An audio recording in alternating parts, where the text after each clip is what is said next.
Hello, hello, hello. This is Danny Spires with Best Boss Bootcamp Podcast. Welcome, dear listener.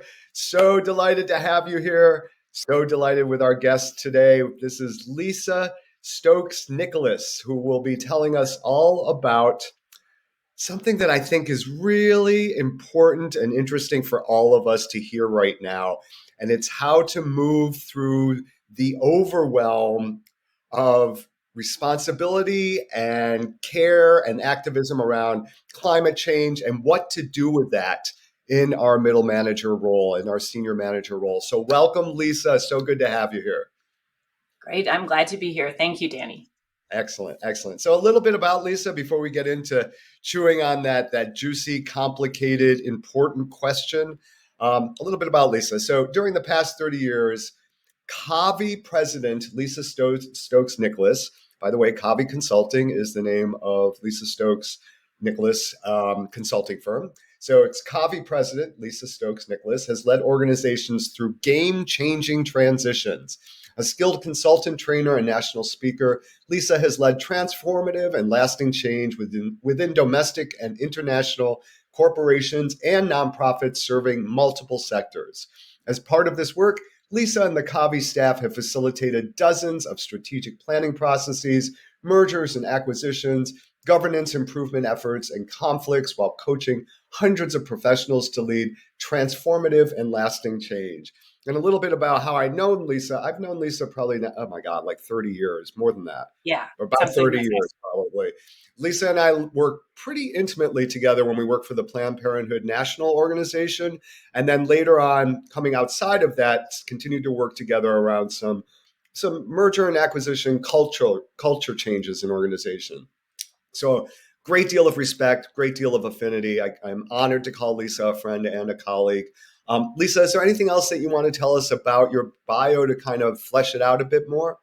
Sure. Well, first of all, I just want to say thank you, Danny. It's always good to connect with you again and have such enormous respect for the work that you're doing.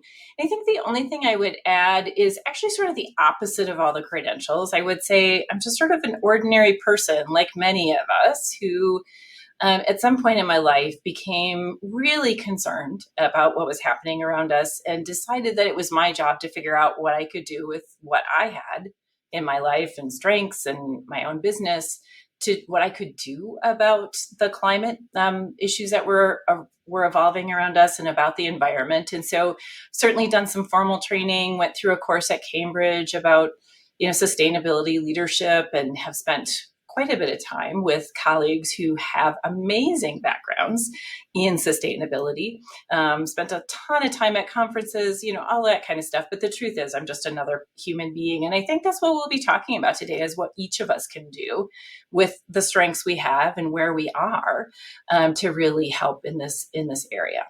I love how you're framing that. Yeah, yes. And I have to say, yes, ordinary, and yes, extraordinary. So yeah, and you can't fight me on that. So you are all those things. And Lisa, I've been tracking with you in your career development, and even as you were growing your consulting business, and there was a shift that happened. That was, all of a sudden there was a real, for me anyway, it seemed like there was a shift to move. Was there something that I'm hesitant to use the word woke, but that's something that shifted for you Yeah. So a couple things. I think a few years ago, actually, I was just looking at YouTube's and it's just a little bit of a story. And there was a woman doing, I think, a TED Talk is what it was. It wound up being. And she said, I'm just an ordinary human being. But I got to tell you, I've been reading the climate research and I am freaked out. And she went on to make a case about a pretty convincing case, in fact, that should things continue as they are, we may be facing the end of human civilization by the end of the century. And I have to tell you, I spent about 2 years trying to prove that was wrong because I was just so disturbed by that. I had been deeply committed to environmental work. but I just couldn't deal with the idea that it was that overwhelming. And so I spent quite a bit of time trying to actually disprove that, and came to a point where I realized she probably was right. And about that time, sort of unknown to me, people on the Kavi staff were actually sort of going through their own internal process. And it just came to be that one day while we were gathered for strategic planning, everybody looked around the room and said, for whatever reason, we've all been on our own journey, and said nothing else matters anymore. All the work we do with our clients isn't going to matter if there aren't human beings at the end of the century, and we can't afford to ignore that. We also were pretty clear that it wasn't a matter of special, everybody has to become a this or a that. We, by that point, we had come to understand that we as human beings have the resources and most of the tech we need to actually make this change overnight if we not wanted to, but if we had the capacity to. But we have, I think there's some crazy statistic that what we need to go to zero carbon emissions is like a fraction of what we spent on COVID. And that we either, it's unbelievable. And that we either have the tech or the tech is in the pipeline. We could do this, that it's really around sort of our inability to adapt our systems quickly enough, our inability to really sort of grapple with what's coming, and also a fatigue that's in people that I'll talk in a little bit. And so we sort of committed ourselves to changing. And about the time we started changing our business model, and about the time we did that, ironically, or serendipitously, the first urban wildfire broke out in my backyard. And literally the day Where we are were you, to Lisa? launch. Tell folks where you live. Sorry. I'm in Boulder, Colorado. And so literally the day we were supposed to start our business transition, I evacuated out of my home as flames were shooting over our neighborhood. And so that sort of, to me, was like the final, sort of, it really brought it home for me. But anyway, more of a story than you had wanted, but that's sort of how we all came to do this. And there was a shift, definitely a moment where we said, we can't not do our piece. Yeah, I love that. I remember that very well, and I had actually forgotten, and that was So yes, that's exactly the story that I want, and I think maybe there's, for folks who are listening, if this is resonating for you, to pay attention to that voice, because that may be, the figurative fire in your world right now that's saying, now is the time to pay attention. You started to talk a little bit about fatigue, and you said you wanted to talk, I'm wondering, there's so many things I think that try and silence that voice in our heads around the importance of this externally and internally. Can you speak a little to that? Yeah, I think that, if you spend any time looking at the data, it's just so overwhelming and almost paralyzing. The problems are big, and it's not, climate's not the only problem we have right now, right? And it would be an understandable human reaction to feel so overwhelmed you don't even know where to start, or to just not even try. In fact, I think, there's like all these crazy statistics, like from Gallup and organizations like that, saying, how high burnout is in not only our country, but around the world. Record levels of cynicism in people, just all these kind of crazy statistics. And so you can see that a lot of people are fatigued, right? And the truth is, most of us are busy day to day, just putting out fires or getting by. And part of the problem with climate work is that we have to do three things at the same time. We have to sort of respond to climate emergencies that are happening and will continue to happen. We have to build resilience to protect ourselves and the people we care about or the people we serve, to do better in those situations while dealing with the core problem. And that's a lot to ask of people. And so it's not the same game plan as always. It's not the same, we'll just buck up and try harder, or we'll be smarter, work smarter. It's actually, we have to do something fundamentally different with our brains, I think, and start working to build resilience in ourselves and each other, or we're not going to be able to do this. This is a marathon. It's not a sprint. Our brains, when we start reading the data, go into that fight or flight mode. Amygdala is activated. All the activity moves from our frontal lobe to survival. The cortisol starts going, all those things. And the truth is, we actually have to focus on making this a marathon and building resiliency within ourselves. And if you'd like, I could talk a little bit more about some of the things we're doing with our clients to do that. Yeah, that would be. Yeah, this is great, and I think there's you painted such a picture that resonates so deeply for me. Is this sense of overwhelm, and so the question becomes, as you just said, do I just try harder, or do I lead? And I really love, and I'm hoping you can share with us. And I hope this is where you're going. What's the Jenga piece move that we can think about? When you play Jenga, there's one. Yeah. A few things that make a big difference, and what help me just pull apart the overwhelm. Yeah, absolutely. And knowing that, your primary audience and your passion is really about people who are managers and who are leading other. I spent some time thinking about that from that perspective. The good news is, and this is true of a lot of the climate work, we already know what we need to know and we have the tools. We just have to apply them differently. And the same is for this group too. So the Jenga piece, if I were to summarize it, I would say do what you know to do already in leading people, those big things. And so just to sort of summarize it though, the way I think of this is as I think of as what leaders do in organizations in general, there's that sort of that job as chief translator, right? Why does this work matter? Yes. What's the big picture, right? How does it lead to our mission or our organizational purpose or our business imperatives, right? That piece, right? And then there's that piece as also helping translate it for the people that we lead. Why does it matter to them? Knowing their passions, knowing their stories, making that connection for them. That's part of that chief translator role too. And thinking about the greater good in the world. And we all know the people we work with and what they feel passionate about. I know the people who are on our team and I know the things that resonate for them. And when I'm trying to talk about a project or when I am talking about a project, I look for ways to connect those dots. So that's the first piece. And so that's, that's one of that's part of that Jenga piece. I think the second thing, especially for the folks that you're really working with is, and this leads directly into resilience too, is helping employees see themselves in this work. So, not only why it's needed, but what their potential role is, how they can make a difference, and tying that to their strengths. Gallup has all kinds of great statistics out there about helping build employee resilience. And the more that you can connect need to employee strengths and help them see their own role and translate that, the more that builds their own resilience.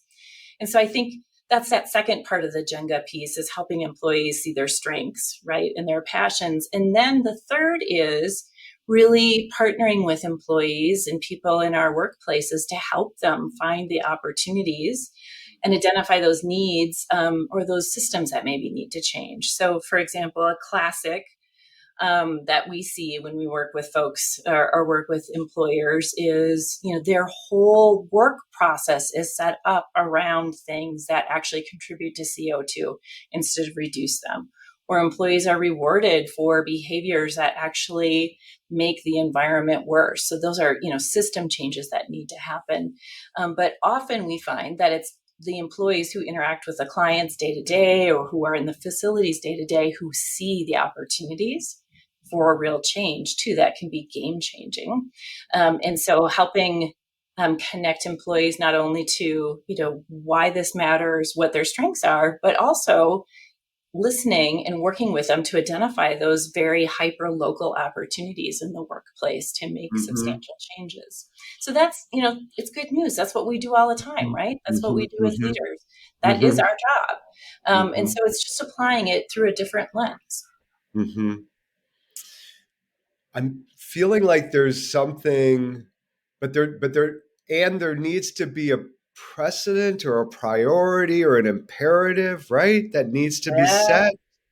That has to, right? It has to, or maybe it's even a challenge. So I'm thinking, for those folks that are listening and this is resonating for them, is to within the premise of their power, that they have limited power, but they have power, is to put the challenge out there. Let's look at our operational plan through, I want to say a climate equity lens. That's not quite the Mhm. right word, I don't Mhm. think, but right, and to A and sustainability to lens, yeah. yeah, because I as the leader may not have all the answers, but it actually might be the kind of challenge that's part of our planning process for the quarter, for Mhm. the year, whatever, right? So if you're fortunate enough or powerful enough to have a strategic plan, can we put this through the lens? But no matter where you are in the organization, caught between the top and the bottom of the organization, or the middle and the side part, um, to say what can we I really appreciate what you said, like to work through people's strengths to find out, but if they have, but somebody's got to identify it as the thing to do.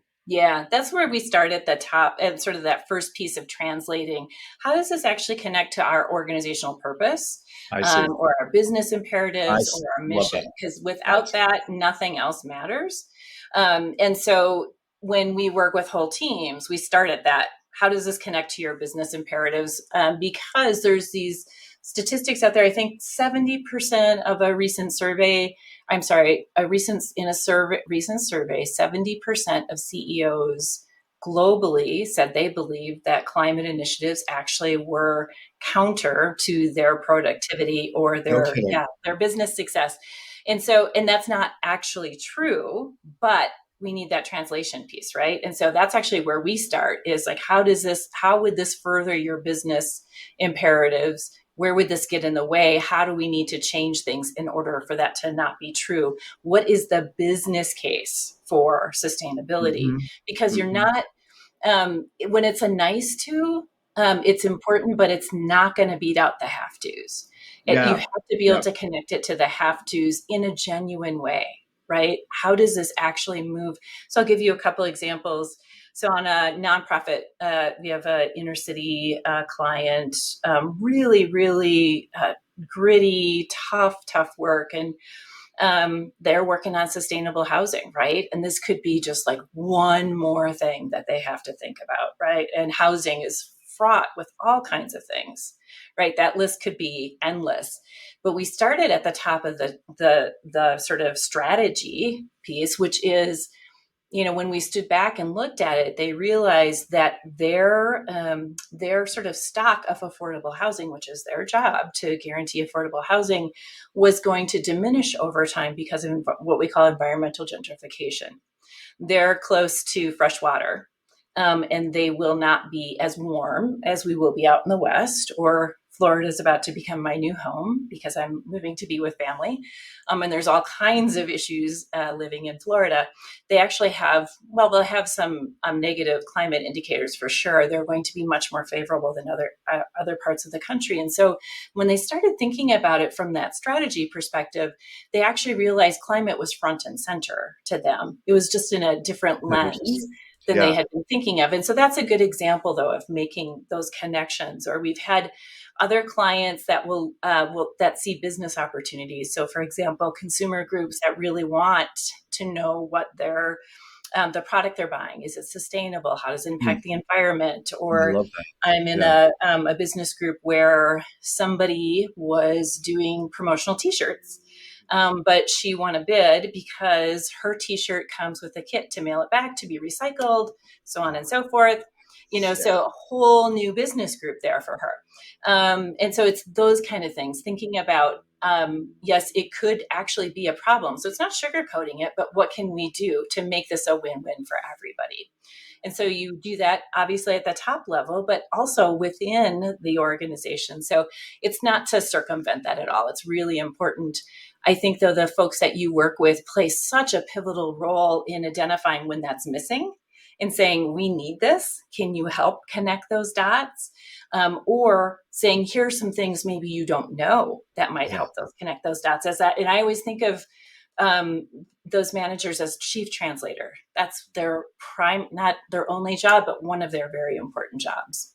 Very much so. Yep. And they tend to be the hub of how information and knowledge is dispersed or Yeah. stopped or whatever. Yeah. So right on. Yeah. There's a lot of power and influence that middle managers have that they don't necessarily we don't always own, but that's part. And I love what you said. I love it because it's a little bit, what's the word, where you're going in and you're figuring out how to influence from within the organization. So to look at your strategy, your strategic plan, and say, oh, here's something that I can see does not support or moves, is not in favor, and bring that to your leadership's attention, because they may have their own blind spot about it. And I would suggest, and I think you'd probably agree, don't just say, we're not doing this thing, right? It's there maybe a little bit of cost benefit analysis, a little bit of what are the opportunities here? How does it align or not align with our mission? All those kinds of things. Yeah. And a couple other things that are helpful to know is that, with the labor market changing, this statistic may not be as important as it was 6 months ago. But we know that at least 60% of millennials will have said, at least in polling, they've said they'll change employers if they don't like their employer's sustainability plan. So it's actually an employee retention issue.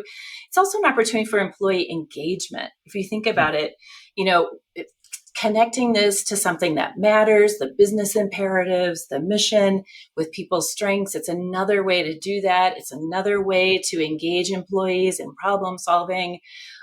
There's a whole level of innovation, like we call it system innovation, that needs to happen within organizations in order to really move the dot. If you want to look at reducing your CO2 levels, for example, those leaders are often not your traditional leaders. So it's an opportunity for a whole level of up and coming managers to be engaged. It can reduce your costs over time, not initially, but over time it can. It also can bring in all kinds of markets.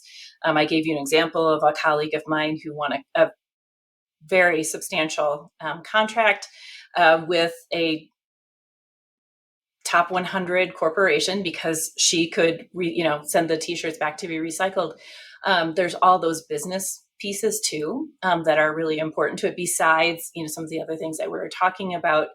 The truth is, this is a win-win. It's the right thing to do, but it also is good for your business and good for your employees. It's that triple bottom line, but you have to look for it, and you have to want to look for it. Interesting. Yeah. There's so many parallels, I think, with DEI JB work, right? So, right. It's the long haul, the business imperative, the immediate.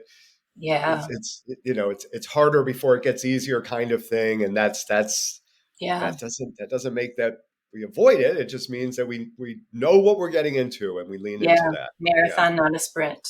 Yes. Can you tell us what are some of the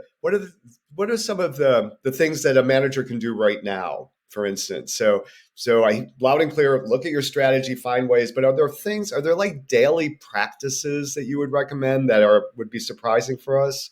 Sure. So I want to step back for just a second, if it's okay, to talk. The way we think about environmental work is really through three lenses. And so when I'm going to talk about those daily habits, they're going to be through three lenses. The first is we think about mitigation. So how to reduce carbon output or increase carbon sequestration. And unless you're in ag, sequestration may not be your gig. The second is building resilience in your people and in your business, in your supply chain, resilient physical assets, resilience all around. And then the third is emergency response. And so all of those, there are daily habits you could be thinking about. So on the mitigation front, for example, there's tons of organizations out there that do nothing but help employers think about how to reduce their carbon load.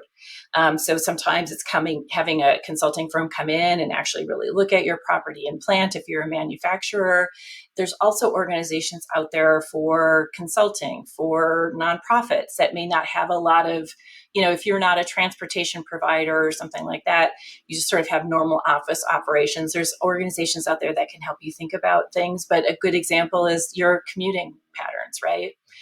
Does everybody have to come into the office every day? If not, How is there flexibility there? Can you make it possible for people to have more flexible hours so they can take public transportation? One of the biggest barriers to public transportation is it just takes so much time. And I will tell you, I really tried to do that when I lived in major urban areas. And one of the reasons I could do it is because my employer would let me flex my hours, and I would work an hour, the hour it took me to get to the office and the hour it took me to get back. And I got credit for that time. That was a game changer for me. So those are examples of things. There's the obvious things like your supplies, thinking about how green is your supply chain. Who are you doing business with? Doing business more locally, all those things that are fairly obvious, but every little bit counts. The truth is, if we all did what we could do, we would be making so much more progress. And so those things aren't to be poo-pooed. Those are, and asking your employees, what are our opportunities, right? Lots and lots of ideas. There's a story one of our partners tells us about. They asked employees and they said, well, that hose that runs 24/7. Like there's this whole story about this hose running, but they brought their CO2 level down like some crazy amount because some employee pointed out that there was a hose running somewhere on the property. And it turned out it was connected to a much larger problem. But it's sort of like the classic story, right? And I know we want to keep this brief. So 2 other things though, just real quickly. The second is resilience. Sorry, go ahead. No, I said we're good with time. You're fine. Okay. Yeah. So the second is resilience. There's a statistic that, and this is the emotional resilience part, right? There's a statistic that says if somebody on your team hears once a week on a regular basis how they make a unique contribution, that does more to build their resilience than a bonus, an extra vacation, like all these things. And that's pretty easy. You just have to tell people what they're doing. Now, this matters because we have an all-time record high cynicism rate in the United States. People don't believe in government. They don't believe in police. And we could talk about for hours whether that's justified or not. But the problem is people don't think they can make a difference anywhere. That we have to address, right? Yeah. And we have to get people through this marathon. So even doing something like that, and I know that doesn't make a direct impact on the climate, but boy, if people really come to work every day feeling like they matter and they have energy, they're going to find solutions that they're not going to if they feel burned out. So, another great example. And then thinking about resilience for employee workforce, for your clients, what would it take if there were a natural disaster? What are their needs going to be? All of our clients now incorporate this into strategic planning. It's just part of our gig. Our deal was to look for ways to put this in all of our business lines. And so we talk about this during merger. We talk about this during strategic planning. We talk about this during conflict.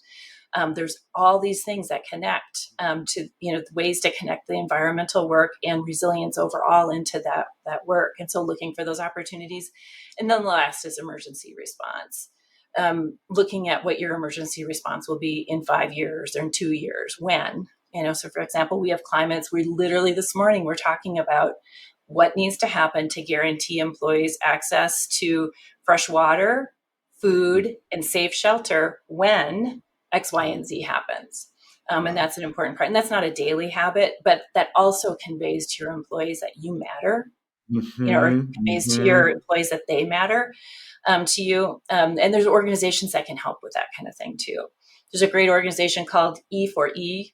They do nothing but response in emergencies, even calling them, finding out about their program, big thing that middle managers can do. So lots of ways that people contribute, the obvious ones we talked about and the not so obvious ones. I love that. Yeah. And just that awareness and then kind of running with that and building out from that and staying with that. Lisa, is there any other resources that you can point folks to that they can easily access that might be helpful besides getting in touch with you and Kavi Consulting, which we'll talk about in a second? Sure. Anything else? Sure. Yeah. So some really good resources out there. I mentioned E4E for thinking about, if you happen to live someplace, we know that climate disasters or natural disasters, if you will become more frequent and intense no matter where you live. So, contacting an organization like that and saying, hey, if, for example, the snowstorm in Austin happens again, or, there's a hurricane and your employees need to be dislocated or relocated for 3 months, or here in Boulder, they were on the ground helping, what can we do for our employees? That's an obvious one. I think also consulting resources like NOAA, FEMA, things like that, figuring out what some of those disaster preparedness things are would be very helpful. So those are that sort of thinking, forward and incorporating that into your planning. There's lots of great resources out there. If you Google, though, looking at employee resilience, looking at how to reduce your carbon load. I also there's an organization here in Boulder called Commuting Solutions. They're an example of organizations that help employers think about their carbon emissions through transportation, through commuting, things like that. And so even Googling, local commuting solutions, local, CO2 reduction for businesses, anything like that. Lots of great organizations out there. And most, I shouldn't say most, it could be that our clients have been unusual, but many of our clients live in areas where the local, either the city council, the government, the local government, the county government are starting to have action plans to look at CO2 reduction and preparedness. And so even finding out what those are and getting that kind of help would be very helpful for employers too. Love it. And linking to those. Yeah, really, really great. Lisa, this has been terrific, really terrific. And it's actually, for me, I'm so happy because it's connecting dots for me around that the work I'm doing in building resilience, confidence, competence in middle managers is climate change work, right? So I can message it that way in a lot of ways. And so for everybody, not only my clients, but the end users of my services. So, Yeah. Yeah, I think we could all do that, right? We can all figure out what Absolutely. is it, right? Listen to that voice, listen to that whisper. Lisa, thank you so much. What's the best way, if people want to get into your orbit, your universe, what's the best way of being in contact with you? Sure. So Kavi Consulting Services.org. Just feel free to look at the website. We have an interface. People can message us directly, or Lisa at Kavi Consulting Services.org. And I'm sorry, Lisa at kaviconsultingservices.com, not .org. We are Okay. a for-profit, and kaviconsultingservices.com. Be happy to chat with people about what we can do to help them sort of up their climate game a little bit. So there's your invitation, people. Just make a connection with Lisa. She and her staff are happy to give you some good pointers from ways of Absolutely. moving forward with this, listening to the whisper. Lisa, thank you so, so much. This has been a real pleasure, really, really valuable. I look forward to continuing this conversation with you, perhaps in a follow-up podcast. But thank you so, so much. So appreciated. You're very welcome. It was great talking with you again, Danny, as always. Awesome. Thank you. All right, dear listener, this is Danny Cevallos with Unleashed Consulting and the Best Boss Bootcamp podcast. Thank you so much. We'll see you next time. Bye now.